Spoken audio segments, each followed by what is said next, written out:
Hey guys, যদিহে পোনপ্ৰথমবাৰৰ বাবে আমাৰ চেনেলটো চাই আছে, প্লিজ চেনেলটো ছাবস্ক্ৰাইব কৰি কাষতে থকা বেল আইকনটো প্ৰেছ কৰি অল কৰি দিবলৈ নাপাহৰিব। পুনৰবাৰ ত্যাগ কৰিলে জনপ্ৰিয় ধাৰাবাহিক বেহাৰবাৰী আউটপোষ্টৰ পৰা জনপ্ৰিয় অভিনেতা কে ছাৰ অৰ্থাৎ সিদ্ধাৰ্থ শৰ্মাই। কিয় বাৰে বাৰে বেহাৰবাৰী ধাৰাবাহিকৰ পৰা ত্যাগ কৰিছে জনপ্ৰিয় অভিনেতাজনে?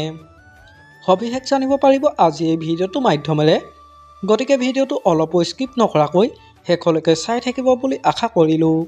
হয়, পুনৰ ত্যাগ কৰিলে বেহাৰবাৰী আউটপোষ্ট ধাৰাবাহিকৰ পৰা কে ছাৰে।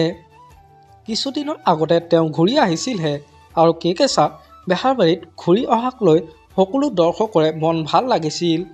আকৌ সকলোকে দুখ দি পুনৰ ত্যাগ কৰিলে বেহাৰবাৰী আউটপোষ্ট ধাৰাবাহিকখনৰ পৰা কে ছাৰে।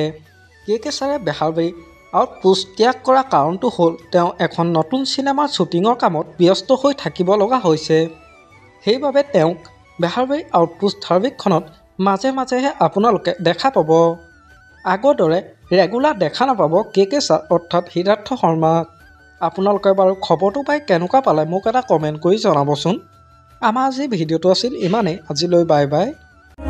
মৰম সানি দিম তোমাৰে দেহত, সপোন আঁকি দিম